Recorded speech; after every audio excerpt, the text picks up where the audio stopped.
We want to thank the crowd. I mean, the crowd was awesome. We felt like, we've connected with the community. It was awesome that they showed up. Disappointed in our, just us, just weren't great. But I thought they were really good too. I thought they were pretty tuned up. I thought they got shockingly better after they lost to Indiana. They changed some things. They kind of towed the line a little bit more with their guys. Completely different team than we faced the first time. And, that's a guy, and I told our guys, they have scars. It's like that was the team that some of them, Braden and Fletcher, were on the team that got beat in the first round by St. Thomas Aquinas, and they got scars from that, and that makes them tougher, and they're a tough team. And I thought they played great. I didn't think we played great. I didn't think we scored it great. I thought that hurt our defense a shocking amount. I thought they were in transition a lot. Thought we had a good game plan. We just couldn't set our defense because they were in transition so much. And then they got a few too many O-boards to start, and I thought that really hurt us as well. Questions for Coach? What do you tell your team after a loss like that? I think some coaches, they come in here and they it's unacceptable, and it is. We need to play hard. We need to be better than that.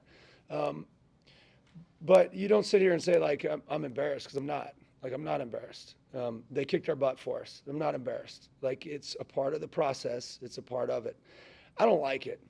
I haven't had that happen in a lot of years, and to be quite honest, it's humbling, and it's good sometimes for the soul. I don't want to feel it very often. but we're going to get ourselves there. I told him this quote at the beginning of the season. My mom actually said it to me, or my wife did. My mom, somebody sent it to me. And it was the David Goliath thing, and he talked about, to make David a king, God gave him Goliath instead of a crown, right? And so it's kind of one of those things that we're now facing our Goliath, and we faced it a few times. And we faced it again tonight, but we got to keep fighting. We got to keep competing. I'm not going to sit here and hang my head and pout. Like, that's not what I do. I just fight harder, and we're going to fight harder. Did Wednesday night linger a little bit, do you think? No, I thought we were really prepared. We had a great practice the day before. For some reason, we're not scoring. I've got to go see. We're just not clicking on offense. The ball's not moving.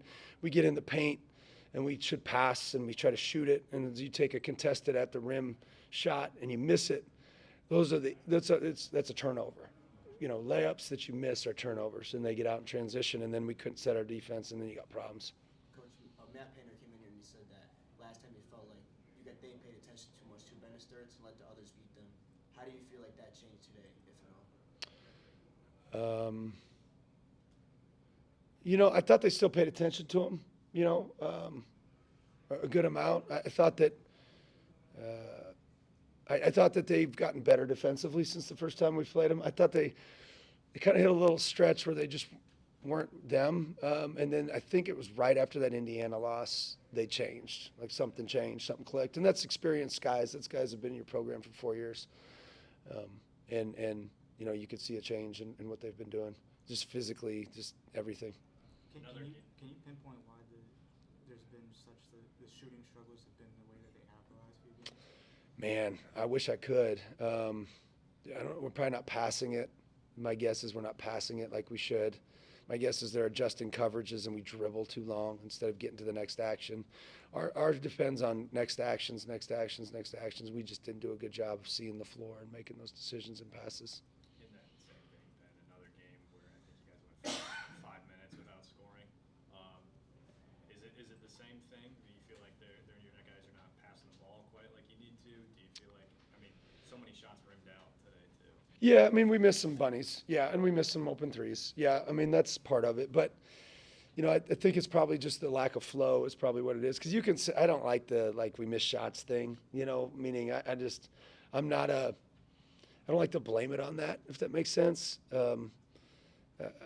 I think that you can kind of control if you make it or not to a certain level. And I think the better shots you take, the better rhythm you have, the better flow you have, the more you make it. Like, we made shots down the stretch in that second half when we just went pure motion, and they started making shots. And it was like they were just playing with, I don't know. Maybe they were tense. Maybe they wanted to win and they were too geeked up. Maybe I missed that. But I'm not embarrassed, and I'm proud of my team.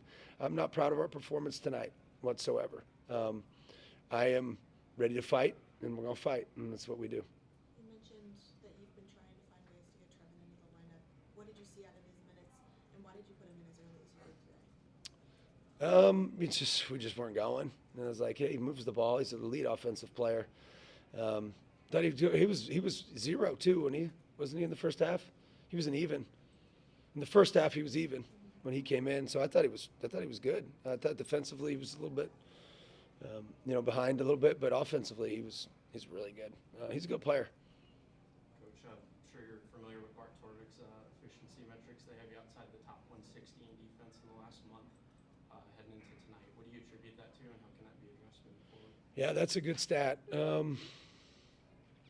That's a great stat. I don't know. That's a great question. I thought tonight was our offense, but I don't think our guards are guarding very well right now. I think we're getting straight line drove. I thought our offense hurt us tonight. Maybe we're soft on the ball. I mean, I don't know. It's a good question. I probably need to say. How many games did you say? Last month, so probably 8 or 10 games. So including Oregon, Washington, and then where before that? Okay, I'll have to look back. That's good. That's a good stat. Because I've noticed our offensive efficiency is actually going up, and our defensive efficiency actually is going down, which is unlike any teams that I've ever coached. Usually it's the opposite, but that's good. I'll have to check that. Were you content with the effort, the intensity of your team? Not really. Some of them. Not really, though. No, not really. I mean, concentration more so than anything. I have to watch. I would guess that we were behind the ball a lot defensively. I'd guess that we weren't giving a ton of effort. I don't know. Besides obvious things like size and talent, what's harder about coaching against Big Ten opponents as opposed to anybody else? Well, I mean, obviously Matt Painter's an excellent coach. The hardest thing is, I mean, it's just there's no nights off is all it is. I mean, the coaching differential, obviously Coach Painter's elite, but as a whole, not Coach Painter, it has nothing to do with Coach Painter. As a whole, there's really good coaches at all levels. And from just an X's and O's standpoint, not including Coach Painter, there's been some that are good and some that aren't great. It's not the coaching as much as it is just the night in, night out. Everybody's got really good, big, strong players. And so you have to, like, our superpower is our effort and toughness and connected. Like, we have to have that. If we don't have that, we're not going to win. And so we just need to, find that again. And your starters combined for 3 assists. Does that sort of illustrate what's going on offense right now and the problems? Yeah, I would say so. Again, I have to watch it, but I know, like, even in the game there, I don't know how many assists we had there, but even in the game there, we'd get to the rim and there'd be 3 people around us and we'd just shoot it. It's like, pass the ball. And so you just, it's just the size thing that you got to make sure that you're getting used to and stuff like that. And part of the growing pains of some of these guys. And again, we'll continue to grow and get better and figure it out. What's the primary focus from now until Tuesday when you play another ranked team? Just one, you do have to help your team understand that you're not proud of what went on, and I'm not proud of the way I coached, but you're still proud of them and what they're doing.